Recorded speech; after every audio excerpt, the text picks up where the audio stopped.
Before we start, I would like to ask your help to do two things. First, tell a friend or two who you think might like the show. And second, please rate and review the show on Apple Podcasts and Spotify. The more reviews the show gets, the more likely it will even appear in search results. Thank you, and now on to the show.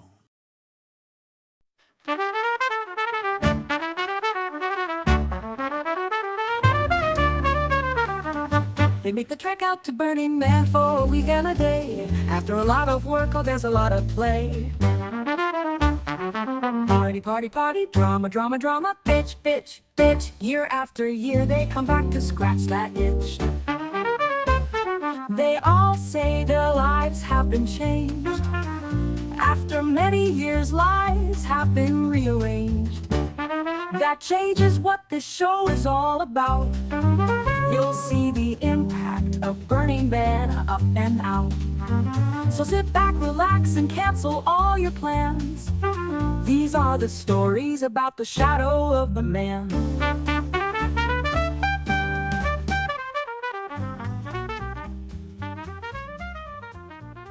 Hello, and welcome to the Shadow of the Man Show. I am your host, Andy, that nameless wasteland warrior. No, it's just that Andy.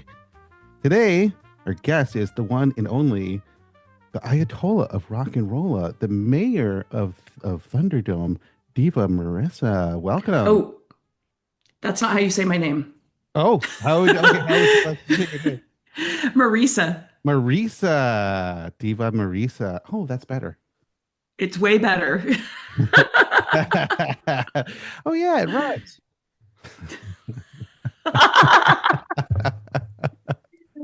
Oh, I'm not a there's singer. a whole story about how Stephen Raspa gave me that name. Really?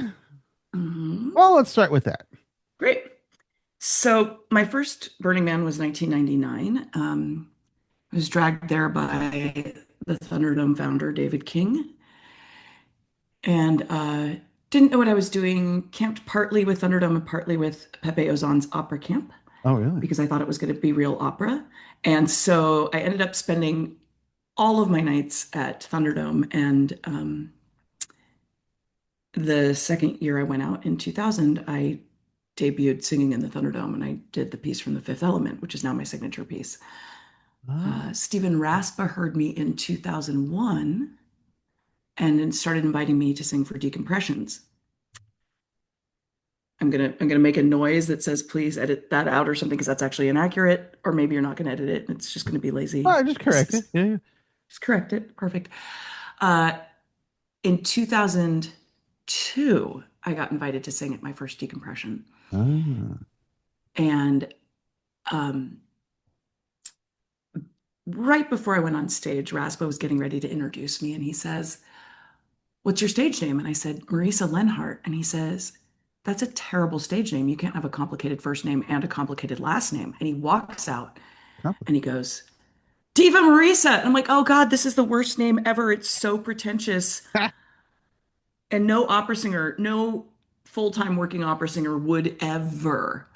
And it's obnoxious, but it sounds good, and it's stuck. And so I don't know. I'm trying to reclaim. It's terrible. I love you, Stephen. Sorry. Wow. So 1999, your first Burning Man. So what got you to go to Burning Man? What was your got you there? I'm a Bay Area kid, born and raised in Alameda, and had been reading about the Cacophany Society since I was a kid. So reading in the 80s about people finessing their way onto the Golden Gate Bridge and hosting cocktail parties. I was 12 and I was obsessed, and and singing with San Francisco Girls Chorus. We sang with the Gay Men's Chorus. My exposure to art and queer spaces as a preteen was significant. Running around San Francisco, taking public transportation in San Francisco. I had my first colleagues and friends died of AIDS before I was ever even sexually active. Oh, wow. I sang at Club Deviate with the girls' chorus before I turned 13 years old. Really? Yeah. So, I'm running around, and this is my history and my exposure. And I went to the San Francisco Conservatory of Music and then immediately went to New York, because that's what you do. And in in April of 98, my mother's cancer came out of remission and she died on August 13th. And David King, with whom I was good friends, his mother had died April 17th of the same year, was said to me, "You have to come to Burning Man." And I said, I can't. I have to go back to New York and try to keep my life going. And I didn't go in 98. And then 99, my life in New York collapsed. I moved back home. Well, I moved not back to my family's place. I moved to San Francisco and had driven across the country with two friends. And uh, um, Oakland is, you have to pass through Oakland to get to San Francisco. And David lived in a warehouse in West Oakland at the time. And so we just stopped by and they happened to be in the middle of a Thunderdome meeting. Oh, All of my friends, because Death Guild, Thunderdome started out of a nightclub and a bunch of, people who went to Death Guild and worked security at nightclubs and rode motorcycles. And I stopped, and so all my friends are at this warehouse having a meeting, and they're like, "You have to come." I'm like, "Okay, okay, but I'm going to search a bunch of Yahoo groups because obviously I need to find other singers."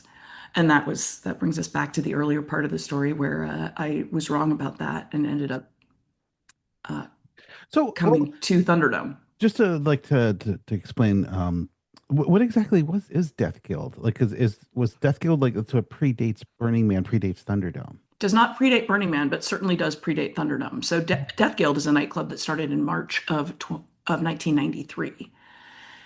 And it's still running. It's the longest running goth club in the United States, maybe the world. And right now it's at the DNA Lounge, still every Monday. And so Death Guild Thunderdome is born out of that. So the first year that I believe folks went in a cohesive group from Death Guild was 97. 98, they brought a sound system because all they were getting was techno. And 99, the idea was born to bring the dome. Oh, so the Dome only came in '99. Yeah. So when they went in '97, '98, like was it just like a theme camp with just like I wasn't there. well, yeah. I mean, but it was, I believe there was the Death Guild sign from the nightclub. Yeah. And everybody's riding motorcycles, everybody's already got rat bikes. There's the modified vehicle that David King got from Kurt Harlan Larson of Information Society. So if you're an old school nerd, Kurt was part of Thunderdome, Hmm. and he's the lead singer for the band Information Society. And on the cover of this album, Hack, is this satellite. He's going to kill me. I can't remember what year, but it was a modified satellite, and so that was given to David, or David bought it, and so that was the first uh, mutant vehicle in Thunderdome. And Oh. so there were vehicles, mostly motorcycles. One mutant vehicle. I think I brought the second one, which is Thor, my fire shooting rocket launching Cadillac that I had brought out for 17 years before I finally had to retire him. It broke my heart. Oh. Yeah, so it was bringing out the nightclub, and then the activity wanted to be something a little bit more chaotic. Oh, okay. Yeah, because also, I mean, DPW is also pretty famous for like their mutant vehicles, right? And so, there's definitely kind of a Wasteland Warrior, like Mad Max, kind of like theme to that. I mean, it kind of always has been, right? I mean, is that just kind of co-evolving sort of thing, or? I can't speak. I haven't worked DPW since 2004. Hmm. So I can't really speak to how it's evolved, but we did come early. A bunch of us after 99 decided that we wanted to come early because Thunderdome's too much work to do both. So the 2000 I went out, five of us went out for 4 weeks to go work. And at that time, you just showed up at the 80 Hmm. and said, I'm here for morning meeting. And they assigned you to something. And so a bunch of us worked fence and got to know Cowboy Carl pretty well. Mm, yeah, yeah. So '99 was the first. Oh no, you said '99 was the first year of the Thunderdome. Hmm. So That's right. is it always been the same dome the whole time? Or No. Um, It kind of looks similar, right? But it is the same 44-foot wide, 22-foot high dome size from Pac Domes. The first year it was 3/4 inch conduit, and we brought it out the second year, and it can withstand people standing on it, but everything bent. yeah. Um, and so we actually sold it to somebody. We brought it out in 2001 and sold it to somebody, and then they paid us to set it up for them on playa. Complicated. It is, I mean, a bunch of us know how to do it now, and can lead a dome build. But I remember like one year at our camp, me and my brother had a camp for many years called the Cult of Distraction. And so we had someone like let us borrow it. It was just like a tiny little dome, maybe at its height was maybe like 8 feet or something. I think it took us like 2 days. What does I that? mean, Because we're like, it's like there's six, and then there's five, and then we put it up and take it down, put it up and take it down, put it up and take it down. um, It was just the whole geometry of it. We're like, how does this work? once you get really familiar with reading the map, it becomes very, Map. it's, That was the important thing. oh, you didn't have a map? That's a problem. We have 9 lengths. The struts are 9 different lengths. So anyway, so in 2001 we ordered a 1.16 inch. And then a couple years later, that held up beautifully. And then a couple years later, they accidentally sent us a whole replacement batch of 1.66. And those are super robust. And now we've just slowly, like, now everything but a couple of points that have things attached to them are 1.66. And that dome is so freaking robust. It's Well, I mean, how many people are like climbing standing. on it and hanging off it like I at its don't know, a maximum? Like, couple yeah, like, hundred. that's a lot of weight. But it's a Buckminster Fuller was a genius. You don't argue with genius. He Yeah. built something that we cannot put enough people will not fit on the dome to cause it any damage. You cannot physically put enough people on the dome. We don't allow people up at the top because the sign is up there and it's heavy. And then we have everything, we have our rigging bar and our lights, Hmm. and everything from the top of the dome. So we don't let people up there because it's fragile up there, Yeah. and the sign is not the dome was You not don't want designed to hold a people sign. messing with that either, right? Yeah. It's very easy to the sign rotates, but if it's windy, we turn off the motor so the sign can just spin freely. Yeah. And so it's if you remember the coyote head, were you there for that? It was the most injuries on playa that year. We were usurped. What year is that? Oh, gee, everything blurs together. But Yeah. the top head, this metal, massive metal, I think it was a coyote. Maybe it was a wolverine. I don't know. The head spun, Yeah. and so people would get up to the top and then be knocked off by the head turning, and there were a bunch of broken backs. Oh, wow. This Oh. is playa legend.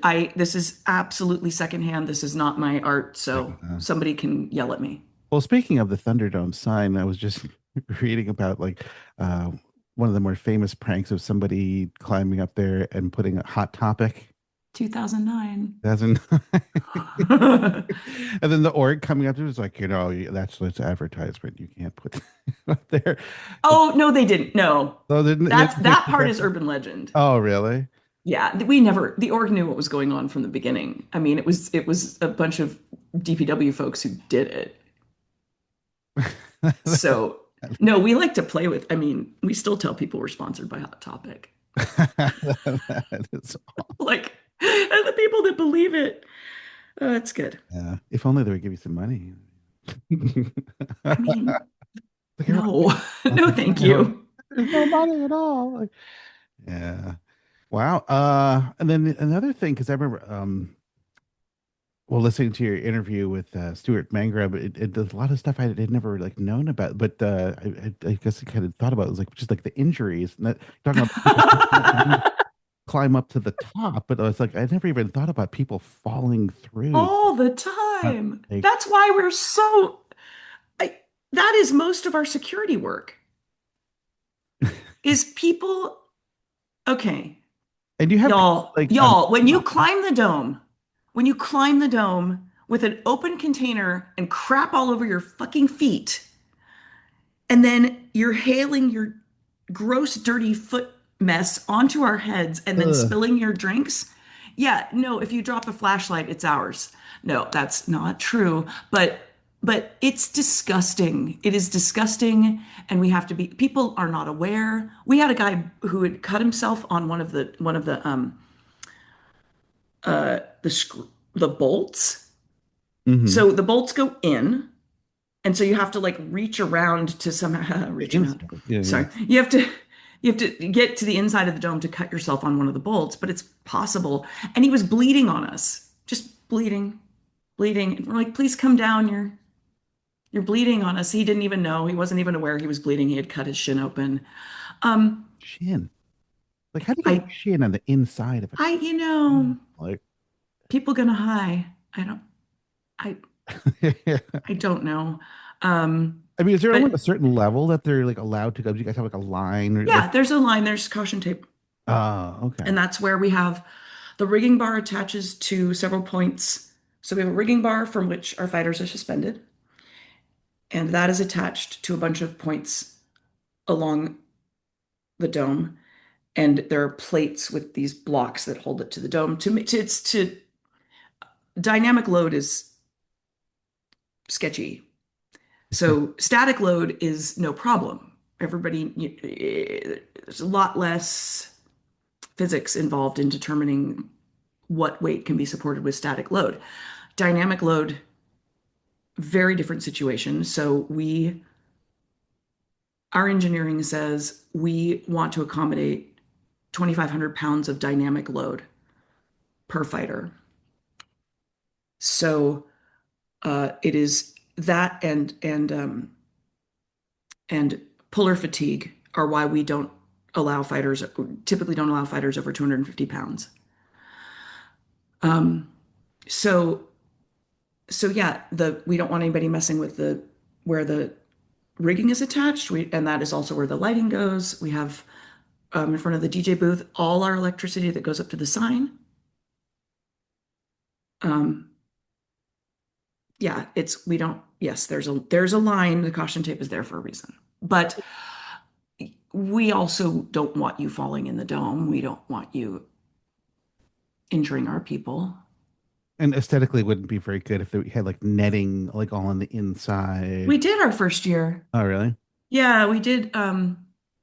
It's it doesn't create enough of visual interest.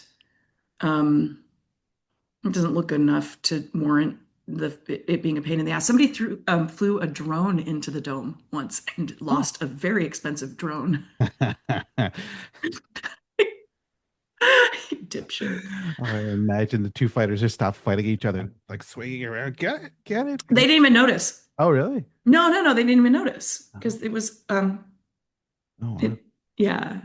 So all of the engineering was this like kind of like trial and error over the years, or did you guys actually have like engineers like sit down with like pencil, paper, calculator, like? We had a couple engineers and professional fabricators who did a lot of that, the work on the rigging bar, the work on the sign.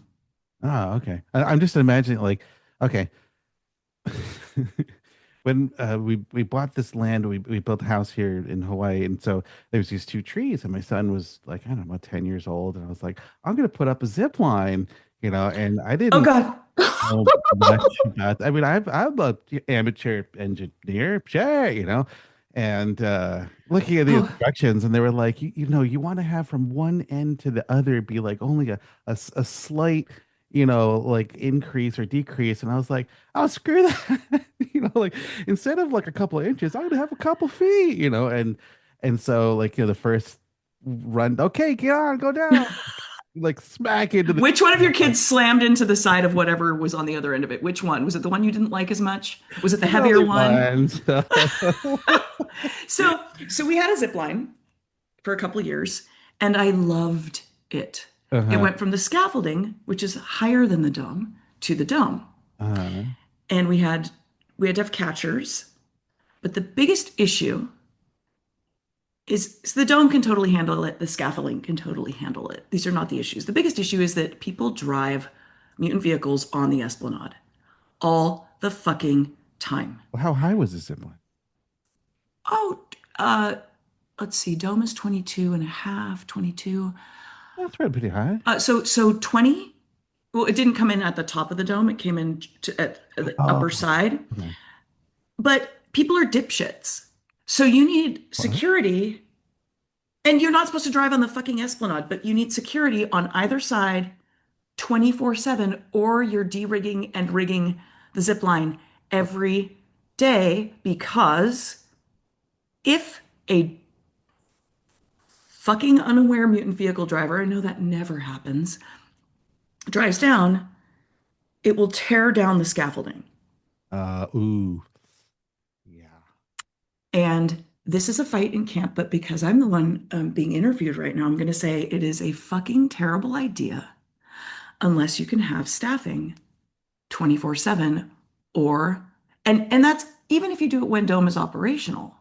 Who's using it? Who's using it when the dome is operational? The show is inside. So it's really only for entrance purposes if you're going to make a show, which is 15 minutes. How much appetite do people have for a zip line? So it's 15 minutes of entertainment. Oh, you got me. This is my tear. This is my special interest. Uh, 15 minutes of entertainment. Nobody can be working security, can be doing anything else. We have to have staffing for that time. And then what are you going to do? You're going to take the time to take it down while fights are happening because you don't have the staffing. And besides, who in camp, it's already hard enough to get people to work back of line security because you don't get to see the show if you're working back of line. You're outside the dome. So who's going to volunteer to be like, I'm going to stand on the Esplanade for 3 hours while fights are happening and miss the fights? Maybe daytime entertainment. That would be the only real use case I could see, and then it would have to have a quick release. I think I might be done with my rant now, but I there may be more. But I'm just imagining, yeah, like a zip line if it's not like, 20, 30, 40 feet up in the air, like it's it's like it's especially at night would be just like an invisible kind of like, Did like, you know that? Did you know that people have mutant vehicles that they turn into boats? You ever see that? No one's ever seen that, right? no, With the fucking masts, with fucking masts. well, now there's bikes that have like those big long, like 20-foot like, things going off of them. I And mean, we all saw what happened in Brooklyn last month. I mean, I was 3 blocks away. what was that? Oh Brooklyn? my God, Mexican Navy ship Oh, that. lost control and slammed into the Brooklyn Bridge, and a bunch of people died. Oh, Several people yeah, died. that's right. Forgot about It that. was brutal. Yeah, that's I was crazy. having a Mexican food 3 blocks away. You were there? I mean, I wasn't Oh, I mean, I was there, in the yes. city, like, I was in Brooklyn, 3 blocks away from the base of the bridge, and we were like, what's that? That's a lot of sirens. yeah. Weird. Uh, wow. Mm. God, I haven't been to New York in a long time. I actually grew up in New Jersey, went to high school in New York, like in the 80s. So. I lived in Jersey and worked in Manhattan. Oh, really? Where in Jersey? Cliffside Park. Ah, Went back and emotionally cut myself at my old apartment when I was there in February. I was like, I gotta go see this shithole of a place, yeah. where my life fell I apart. left New Jersey. It was like in 89. I graduated from high school, and I was just like, yeah, I'm not coming back. Yeah. Yeah. Yeah, I think that apartment was two of us, 600 square feet. Wow. Uh-huh. So Anyway, can edit Burning. all that out too.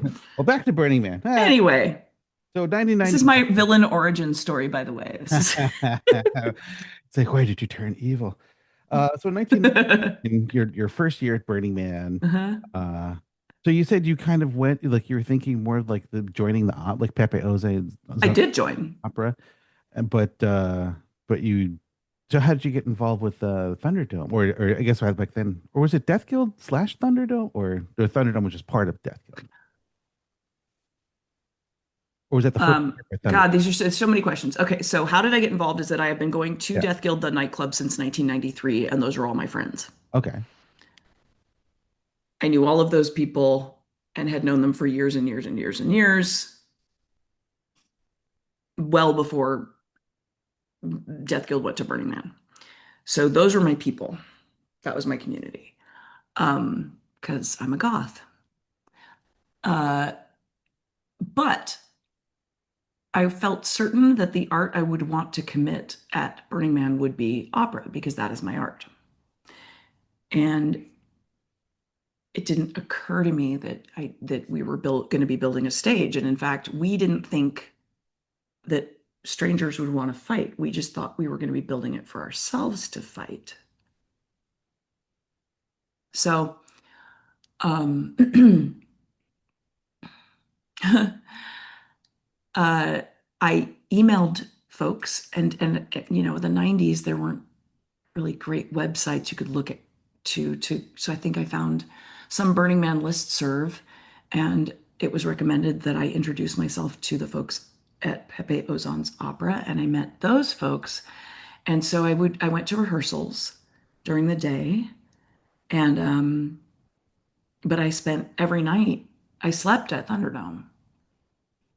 So I was polycamperous. Um, and so I sang at the opera. I became a member of the Guide. That was the voodoo year. Um, and got to know Pepe. And in 2012, we were at meetings at his house. 2011, we were at meetings at his house because he was making a comeback. I miss him a lot. Yeah. But Thunderdome, since it became very clear that that was I mean, I got shit from the opera people for spending too much time at not there, but also 99 was a very cold year, and they had told us bring a sleeping bag and a pillow, and everybody's going to sleep in this big open space our parachute, Hmm. which apparently prior to 99 is a thing that people did because it was warm enough at night. Yeah. And then 99, it dropped to freezing overnight. And I, I think that was the year I remember like at 12 noon, we're like huddling in our camp and freezing because it was like 40 degrees or something. yeah. It's 12. So I found a boy or two to shack up with, and that was my 99. So you went for the opera, but then you found your love at the Thunderdome. And so, I Let me be clear. I carpooled up. I left from David King's house.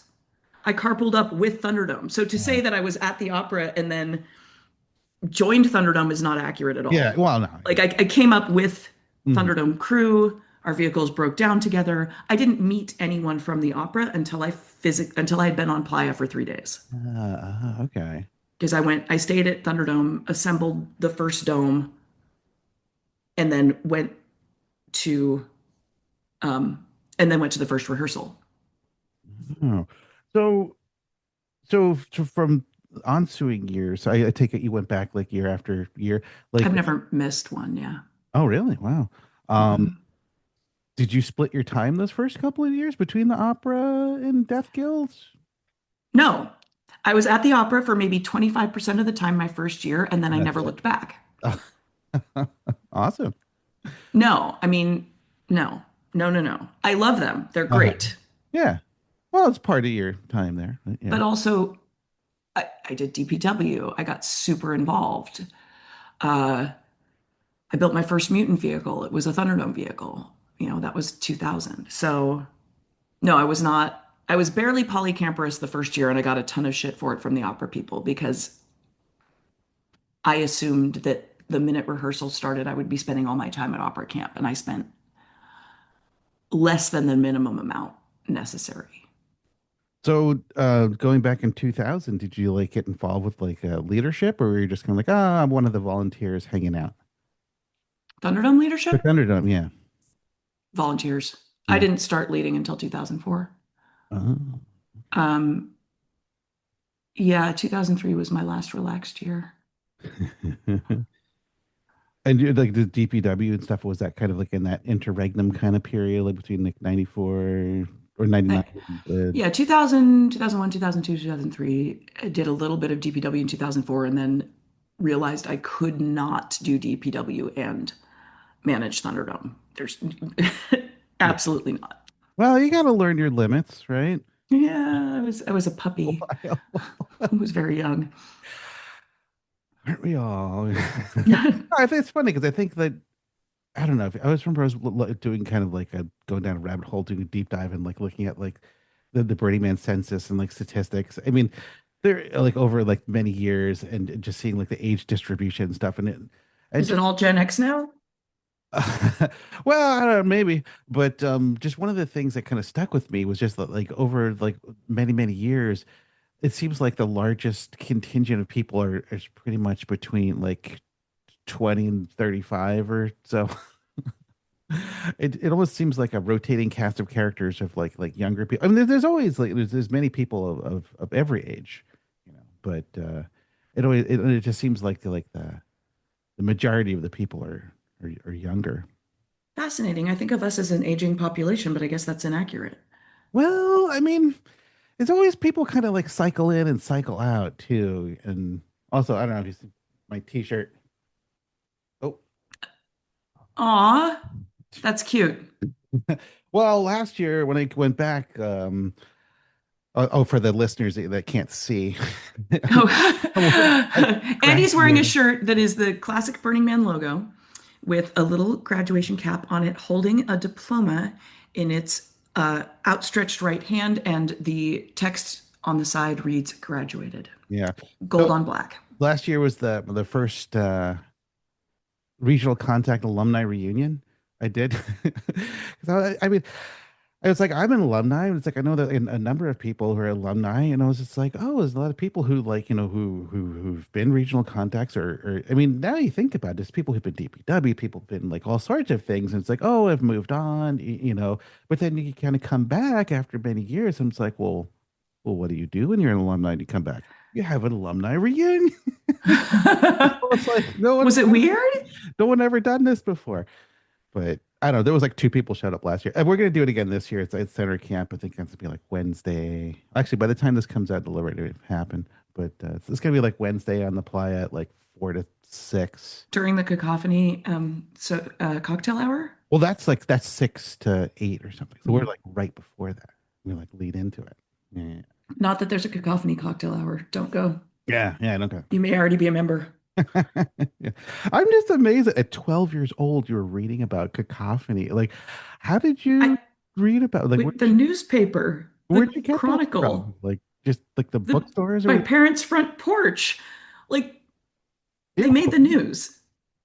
I read the paper. That was it was and I was already wearing all black. I was already listening to Depeche Mode. I already knew I was a weirdo. I already was singing opera. What I about was your already an parents? artist. I already had all this exposure to these communities. Yeah. No, it sounds like you had cool parents. Well, no, Or my were they dad. kind of like the opposite? Like Oh every gosh. time to go to No, church, my Marisa. dad. What's that? Time to go to church, Marisa. Put on your Sunday best. Well, funny you should mention. My mother was a German immigrant who came here in the 60s. Oh, She came from a very small farm, Schwalbach, Saarland, for our German listeners, in the Saar, which, if you know, you know, is a former coal mining region on the southwest of Germany. And she met my dad. She was working as an au pair in Alameda. My dad was a San Francisco city kid, 5 sets of foster parents growing up, was not adopted by Mr. Lenhart until he was 24 years old. wow. His mother, his biological mother, and his adopted dad hooked up in when he was 8, and he moved in with them. And she never admitted that she was his mother. And Mr. Lenhart was gay. So it was a beautiful cover story. And I never knew my biological grandfather, who was Colombian. from Bogota, architect in Bogota. Hmm. Alvaro Hermida y Guzman, if anybody wants to sleuth him, he was an architect. He built the Hippodrome. But yeah, I have no cultural connection uh, with my Colombian heritage. It's a mestizo, so I'm part Chibcha native and part Colombian, and I literally know nothing about. I don't speak Spanish. I speak German. I'm German citizen, fluent in that because my cultural connection is to my German family who are still in Germany. My mother passed, as I mentioned, in '98. My dad went to Burning Man Oh, really? 6 times before the pandemic.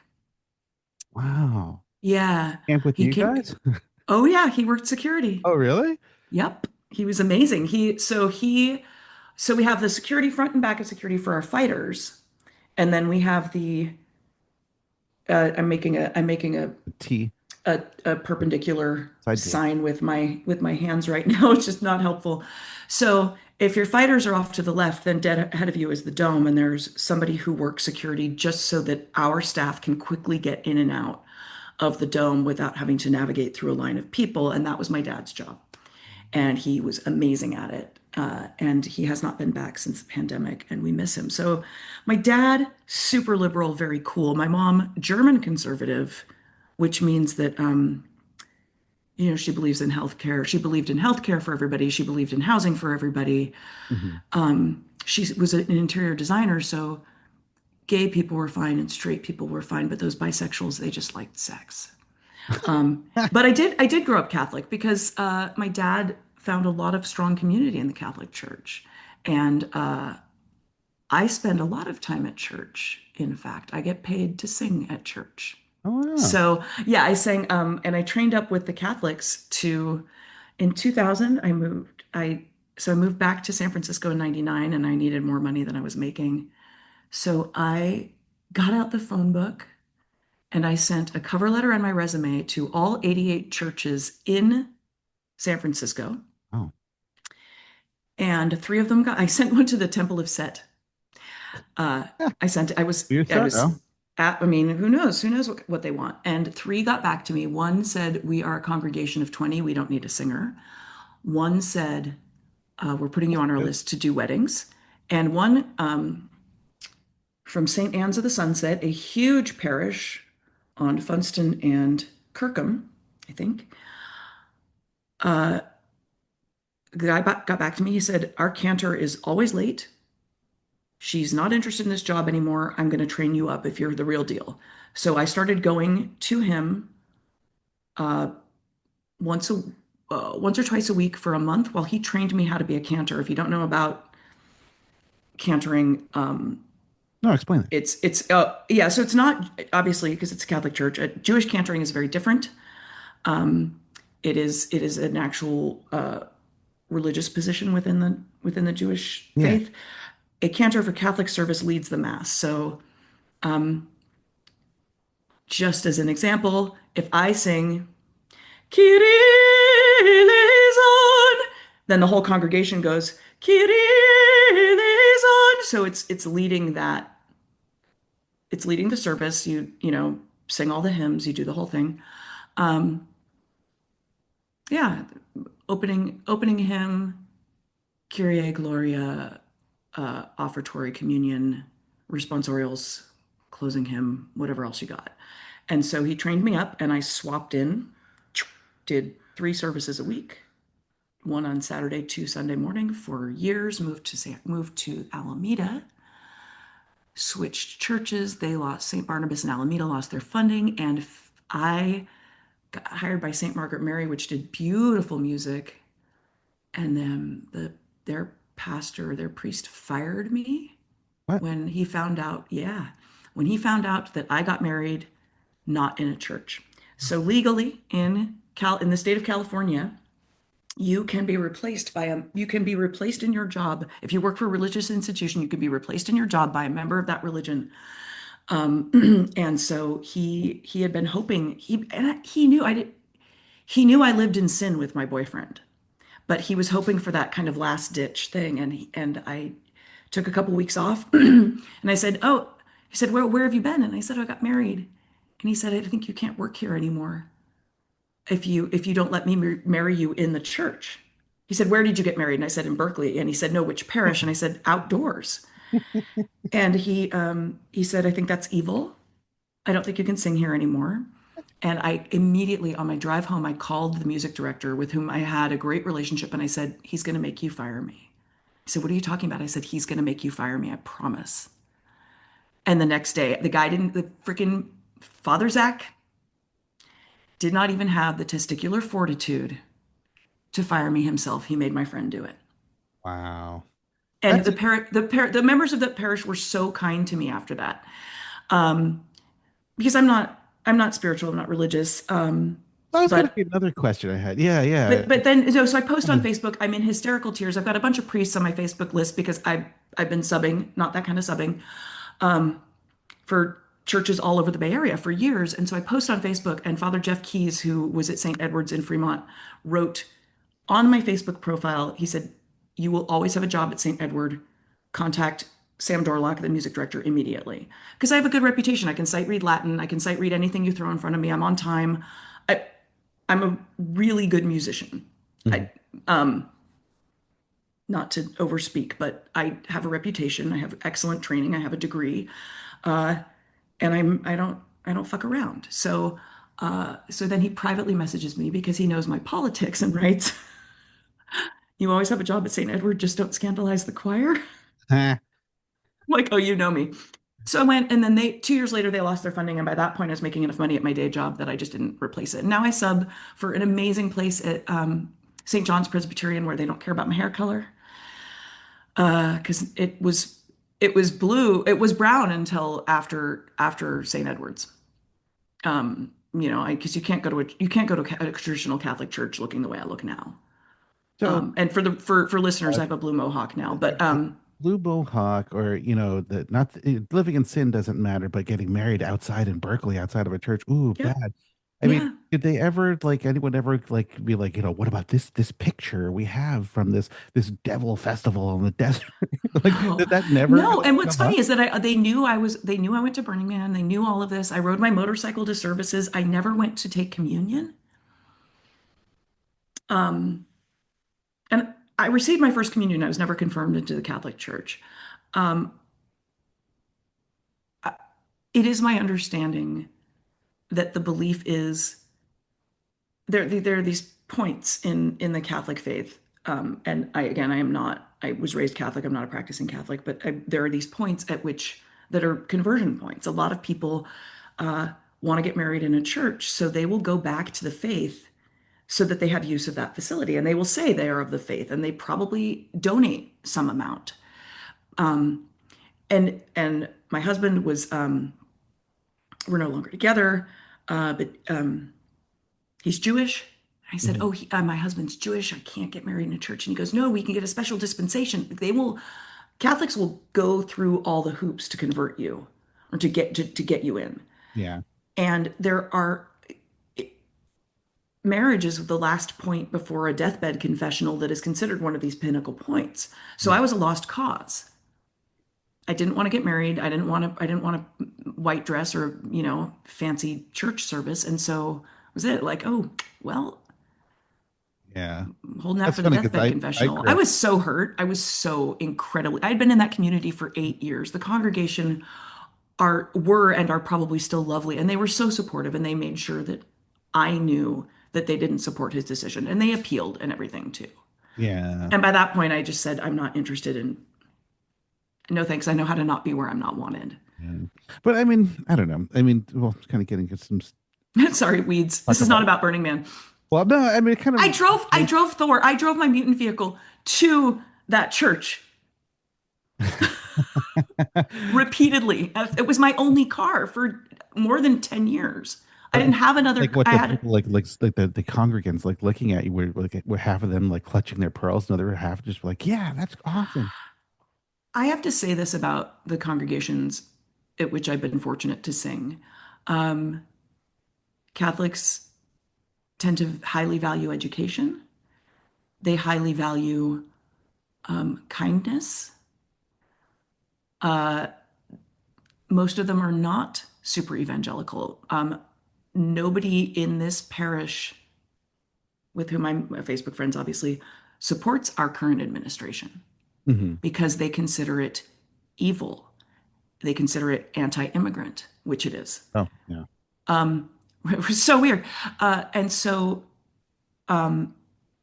people accepted me as being there to do something for which they were thankful.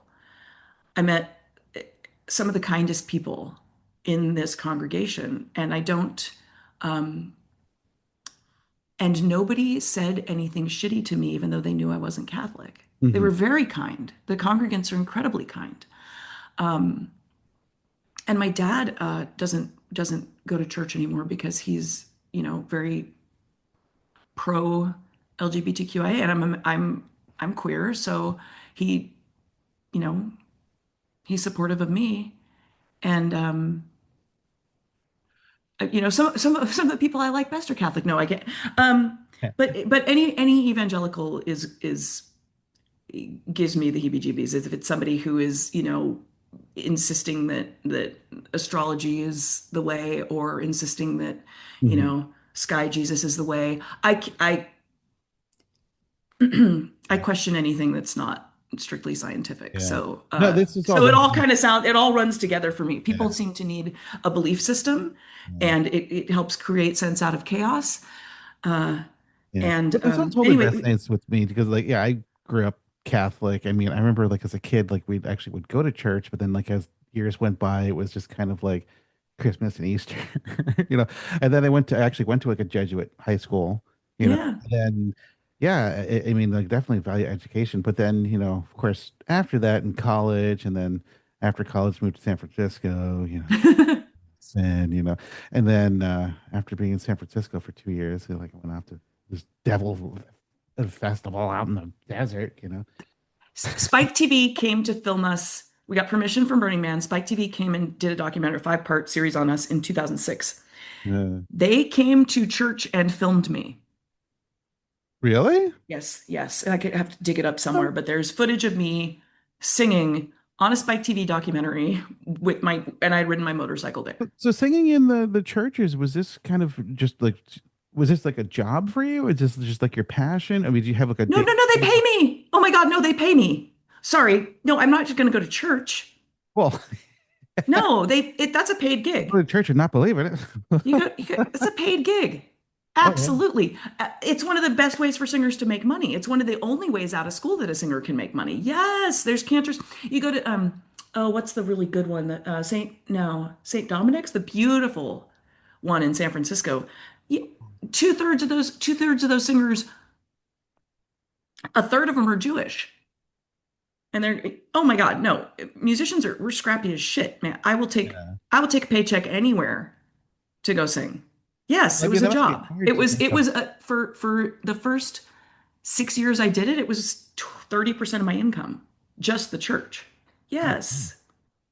and so you're still singing in the churches now, or? St. John's Presbyterian on college. I sub there. I can't I've traveled way, way, way too much to have a regular church job. But I sub regularly. And Oh. they're great. Yeah.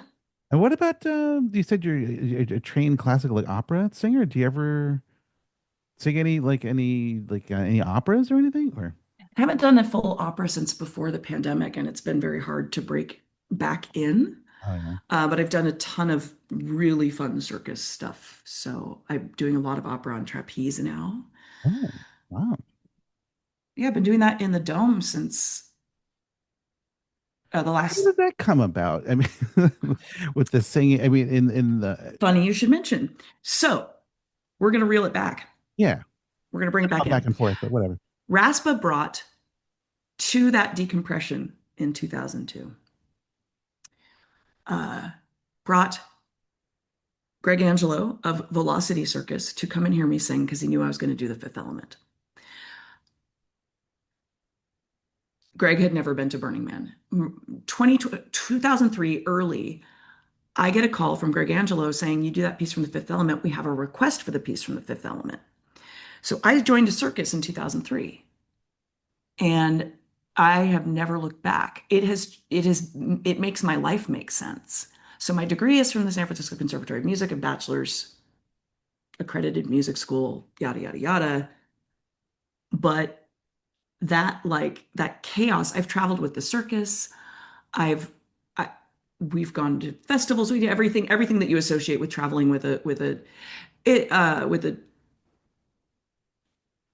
full circus. It's a blast, and What circus was this again? and then we were at this just hotel that we're sharing, like four people to a room, adjoining doors, just a cheap. We're in Ohio, and Greg comes barging through an adjoining door, and is like, Marisa, we're getting you to do operatic fortune telling because our fortune teller backed out. So I have this shtick where I ask somebody their favorite color and then I relate it to an opera and then I sing a section and I figure out, like, every opera has love and death, right? So I'm like, oh, have you ever experienced a great love or have you ever experienced death, and then get into it and then sing something and, it's like anything. And in 2008 or 9, I was like, I don't like the gym, but I do want to work out more. And Greg said, let's get you on the trapeze. Let's get you singing on it. So he trained me up. So since 2008 and 8-ish, nine was my first opera and trapeze performance in the Bottoms in Oakland, downtown Oakland. Oh. So what circus was this again? Velocity. Greg Angelo's Velocity Circus. They have an amazing museum home uh, in San Francisco, in St. Francis Wood. You can go and visit. You can do walkthroughs. It's an incredible immersive experience. Oh. I get because artists we're scrappers. So every Thursday, there's a behind the scenes tour of the house, and the 1 o'clock lunch is the meet the artist lunch. So I've been working with Greg for 22 years, and so any Thursday that I want to go and have lunch, I just go and talk to strangers about my involvement with Velocity and get a delicious home cooked meal. And then I leave when the folks start walking through. Although the last time I went was a month or so ago, and he says, "Get there's a trapeze in his house because of course there is. It's a static, it's not swinging. It's a static trapeze, and aerialists will know what that means. Oh, I see. Static single point, which means you climb up to it, you don't fly on it. And I don't fly on the trapeze, and I do static double point. Again, aerialists will know what this means. And so he has a static single point hanging from one of his rooms. And he said, go to the trapeze room and surprise the tour that's coming through. So I like sneak in through the back door and I climb up on the trapeze in my street clothes, and it was a blast. So I do stuff like that. And so he has brought me into the kind of chaotic world and I love doing character work, walk around work. Now I didn't have any of that skill set. Opera's very prescribed. You know exactly where you're going to go stand. You know exactly what you're going to say and when. And Greg really brought me into an improvisational environment to where I now love character work. I love interactive, immersive walk around work. So I'm currently working on a secret project that's going to be, I'm not quite ready to talk about it yet, but Well, this is going to come out in like middle of September. So, okay. Deconstructed magic flute ooh. where I'm going to have it's immersive. It's going to be a walk around. It's gonna, I believe, debut at Greg's museum Ooh. and have the audience divide into, if you know the story of flute, Zarastro and Queen of the Night are pitted against each other. There are two different love interest stories. I'm gonna have the audience split to play one each of them, and there are these kind of inflection points where people get to walk around. So that is what fascinates me. I love immersive theater. So where's that? And Like on the playa you're talking about? no, it's going to be at Greg's Okay. house. It's going to be at this museum. But no, I mean, Thunderdome is like, to get back to the thing we're actually supposed to be talking about, apparently, which is Well, it's all about you, actually. yeah, I don't know. I mean, we haven't talked about how I got into tech, which pays for all of, my day job, which pays for all of, my fun hobbies. But Thunderdome is immersive theater, right? People go and they like go and How did participate it in it. evolve? Because like '99, they bring the first dome and they have the sign. I mean, I'm sure it's like We were Death Guild Bartertown the first year. Bartertown. That's We right. were Death Guild Bartertown, and so many people tried to barter with us, and we were not prepared. It has it right there in the name. What the hell? I know. Haven't you seen the movie? No, no. Well, because I imagine it's like an evolution as time goes by, Yeah. right? And so then it's like, I mean, because like what you're talking about, like having the guard at the front of the line, have the guard at the back of the line, have the people at the top. I mean, like you don't just start off with that like in No, 9, right? And also the no. technology of like the rigging and everything. I'm Yeah, sure that's like evolved a lot. year after year, we're like, oh yeah, after that guy fell, yeah, let's do this. Yeah, it that has changed quite a bit. We used to have, Rules, right? Like pardon? even like rules that would have like people come in or people watching or like. Well, we didn't used to need a line, so we just and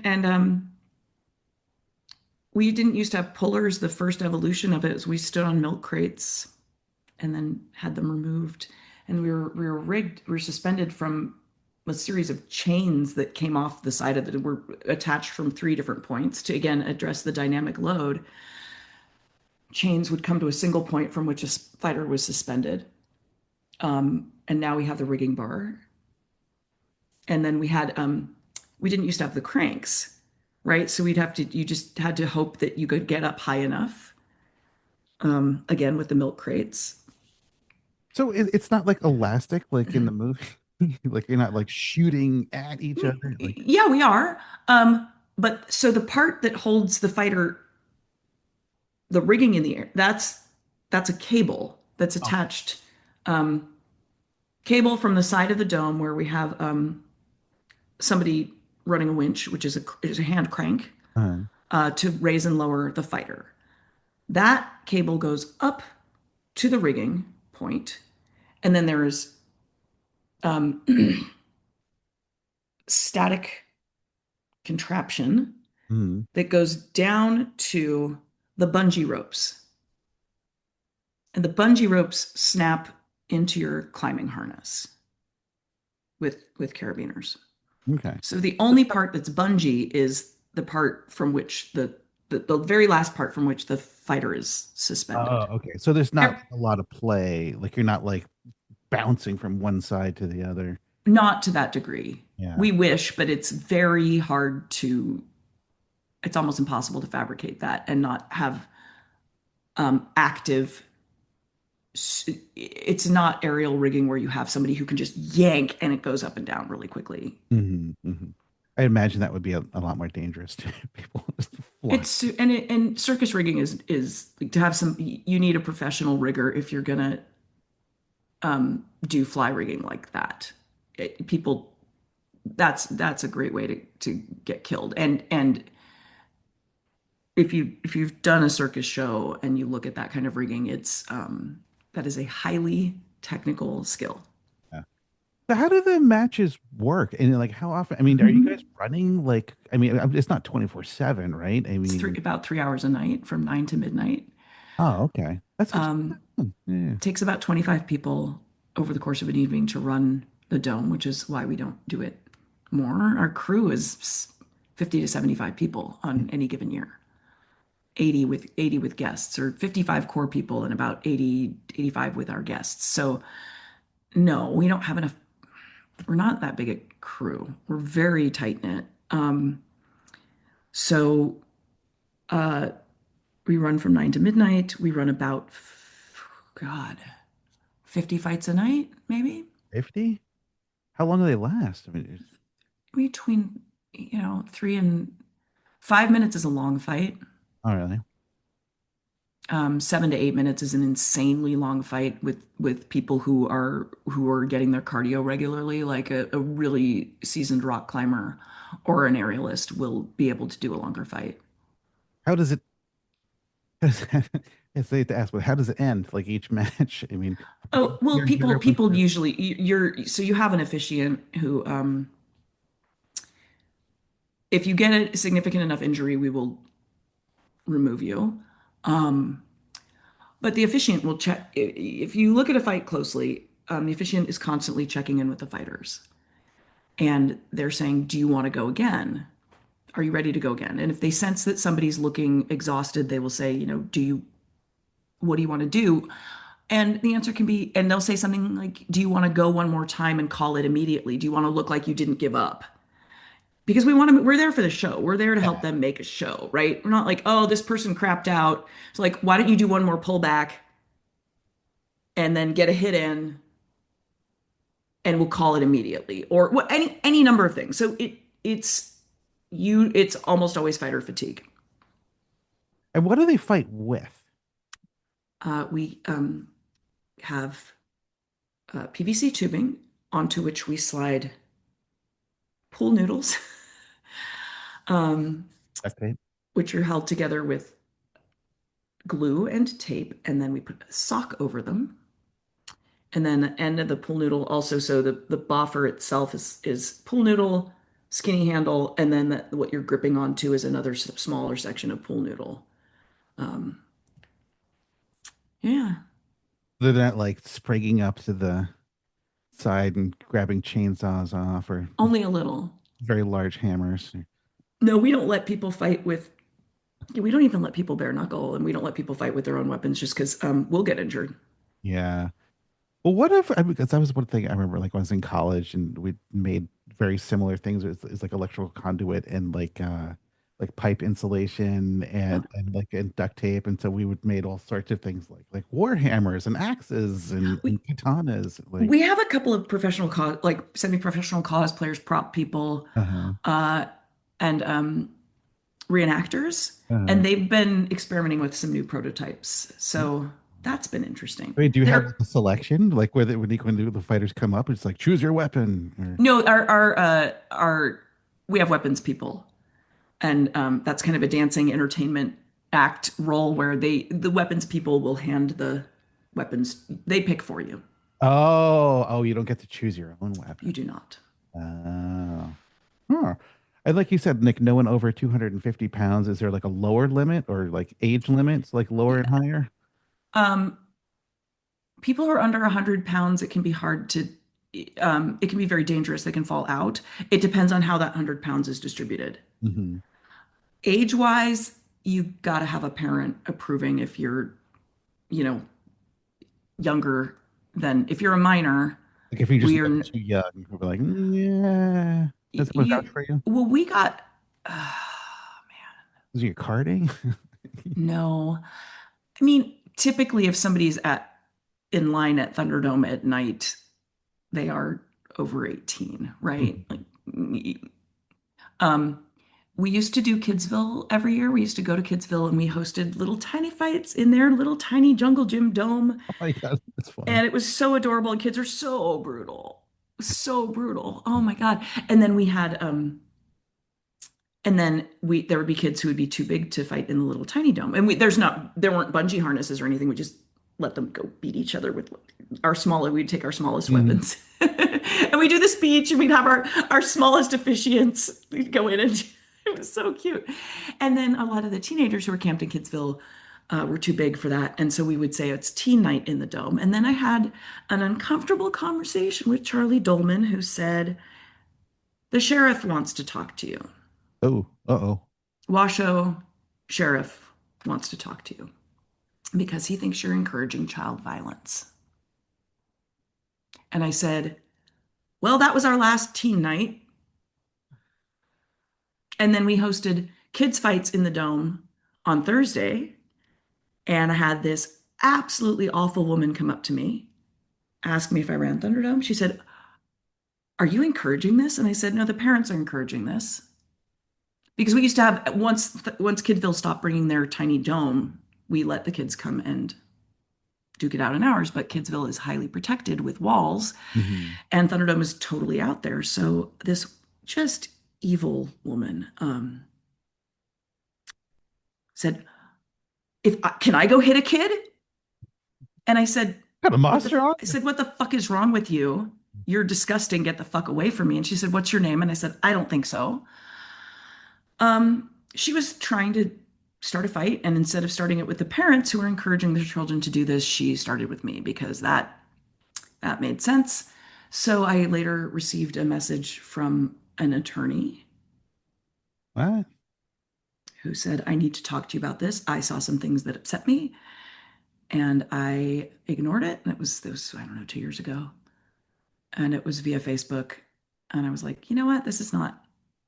I'm not, So let me get this This is my straight. volunteer activity. I am not fucking having a conversation with a With a sheriff lawyer, or a lawyer like with something about that something. I'm like, we're just not doing it anymore. So Kidsville folks, we are very sorry, but if you ever decide to build a jungle gym in your camp again, we will be back in a second, but we're not having kids out again.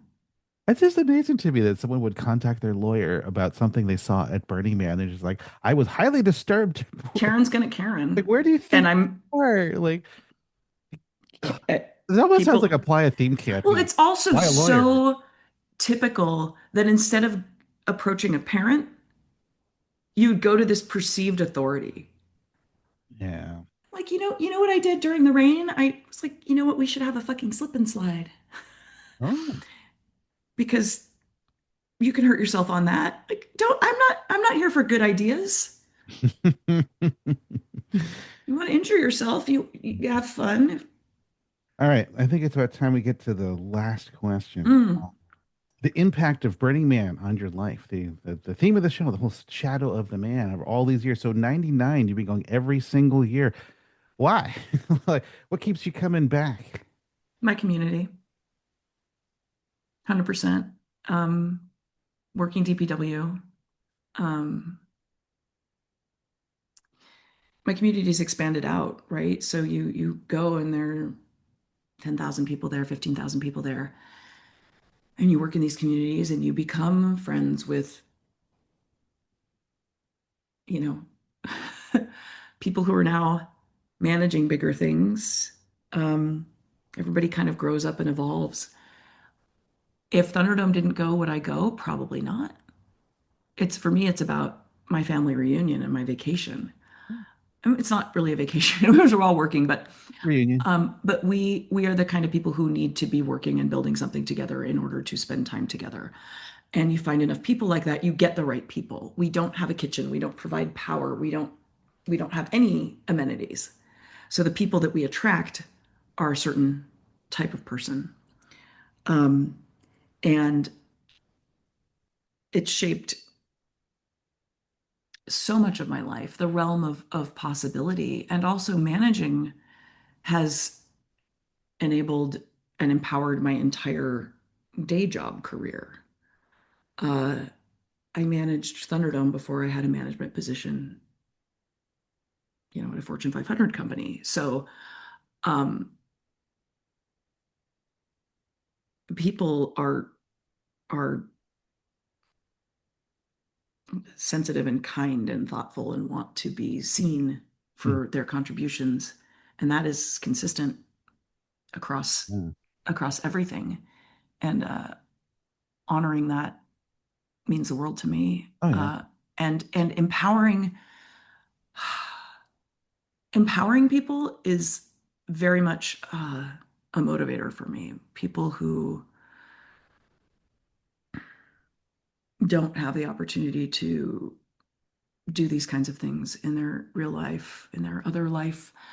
Um, it Watching the next generations take on things in the dome has been wildly inspiring to me, and people coming with their own ideas and their own motivations and creating their own communities. It's gorgeous.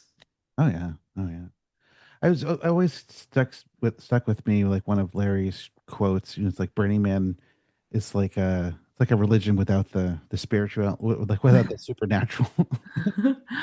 But um, like I mean, but honestly, going back to like what you're talking about, like singing in the churches and just the parishioners and they like, sticking with you even though like a priest might fire you or whatever. Like it's for me, I find it all kind of comes back like you're saying. It's like the community, like a fellowship. It's. I mean, I don't know. I mean, I mean, it's a cult. No, but here's the thing: is it no, no, no? I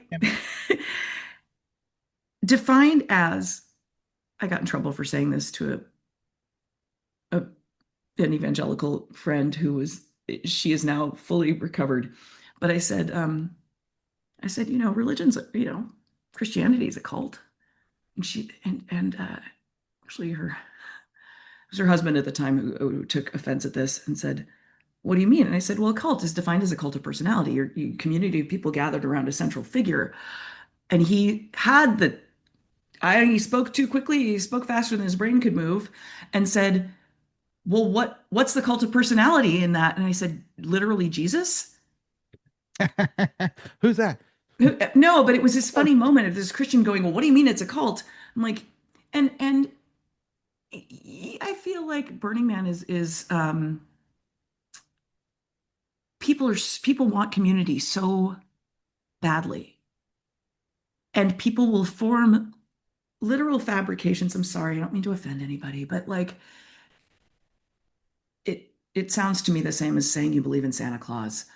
Um, sorry, Santa is real. Sorry, kids. wait, Uh, how dare I? wait. But this is the effort through which people will go to achieve community. And I think the temple is such an incredible example of that, is that you take people who are primarily non-religious, but we still need to grieve and we still need to mourn. And if you look at studies, and this is such a fascinating thing as an old choir kid, your brain patterns change when you sing with other people versus when you sing alone. Hmm. Your brain patterns change generally if you're singing at all because breath and focus will accomplish similar things as meditation. But when you are doing something in unison with other people, your body changes scientifically. We all crave that. And this is what we see. This is Burning Man, and you have a community of people who have known each other for close to 30 years who are trying to do a thing together, and a community that a lot of people go to Burning Man and they'll say, "Oh, I'm going with a different camp this year because I didn't like that camp." We don't have that luxury in Thunderdome. For the most part, you have a fight with somebody, you break up with somebody, you don't like somebody, you're staying in camp. And Mhm. so we see an evolution of character that a lot of other communities don't see because they'll just leave. Yeah. People are committed to doing this. And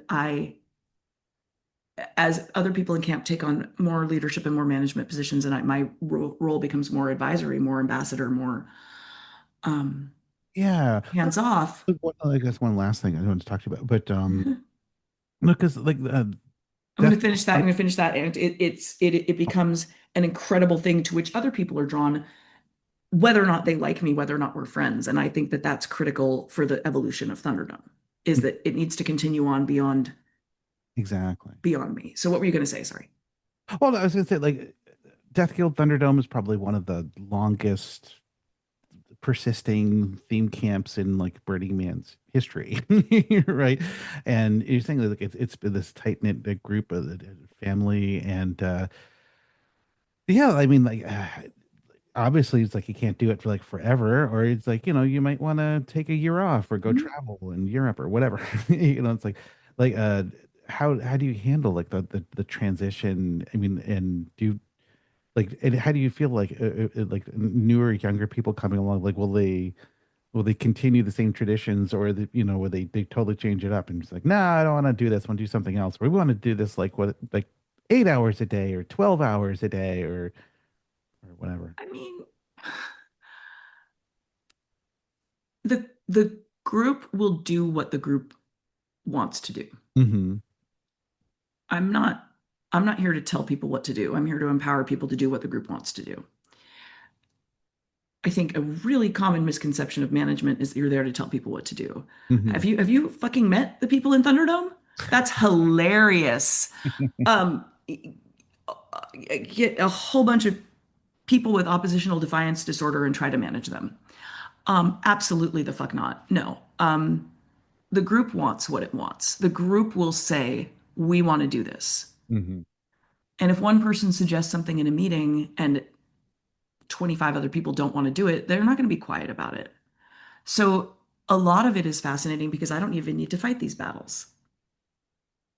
I don't need to fight the battle of whether we should buy a truck for camp because everybody in that community knows why it's a shitty idea. Sorry, new folks. This is the joke is that you go through in the first year you're really enthusiastic, and usually before you're a full member of camp, you will suggest at a meeting that we buy a truck. And everybody will look at their watch at this point because you're on a timer. First year, nervous, excited. Second year, you overdo it and you overcommit and you do too much and you bring too much. Third year, you start to get burned out and you're thinking, why the fuck would I do this? And then if you can survive the first 5 years, you'll definitely survive to 10 in camp. And if you survive past 10, that's it. But it's funny because there are these strict breaking points, and we learn if somebody wants to take time off after year 2 or 3, do not encourage them to not take time off. Mm-hmm. Go take a year, because if you try to push through this, you're never coming back. Yeah. I burned out 2007. I only came for 6 days or something, and I took a step back from management. Mm-hmm. I mean, I consider that my fourth year would have been my fourth year of management. So going forward, I mean, do you see still the same time commitment and everything going forward, or I'm already doing so much less than I was doing, yeah. Pre-pandemic. I mean, I used to drive the truck. I used to be the one that drove the truck. I used to be the one. No, people have stepped up. So is there? And this is the evolution. This has to be, right. Do I see the same time commitment? I already don't. I absolutely already don't. It's so much more dispersed labor and management. I didn't run our fundraiser this year, and it was super successful. And the people who ran that kicked ass. Yes, it was incredible. I just had to repost on my socials. Like, I didn't have to do anything. They're amazing. So I see stepping back. I see, as long as this community goes to Burning Man, I will go with them. Mm-hmm. But I hope that people generationally who are doing more form it themselves with community at the center. The dome's not at the center of this. Yeah. Wow, that's beautiful. I think we've been going hour and 15. That's what you said. Yeah. That's it. Thank you so much. This has been a wonderful interview. Thank you, Andy. Thank you for listening. If you enjoyed this show, please subscribe, rate, and review it on Apple Podcasts, Spotify, or wherever you listen. The more reviews the show has, the more likely it will even appear in search results. Also, please tell a friend and share this show with anyone that you think might like it. Word of mouth reaches quite far, especially in the Burning Man community. If you would like to contact us, please send an email to shadowofthemanpodcast@gmail.com. You can also follow Shadow of the Man on social media at Facebook, Instagram, Blue Sky, X, and YouTube. The links for all of these are available at shadowoftheman.com. Feel free to use any of these social media accounts to provide any feedback you might have. Your thoughts on the show are greatly appreciated. Thank you, and see you soon for a new episode of The Shadow of the Man. Thank you for listening to this latest show. We have to make another one, so gotta go.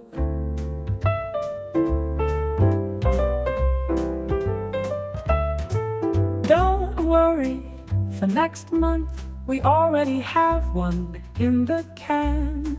Very soon you'll be listening to a new Shadow of the Man.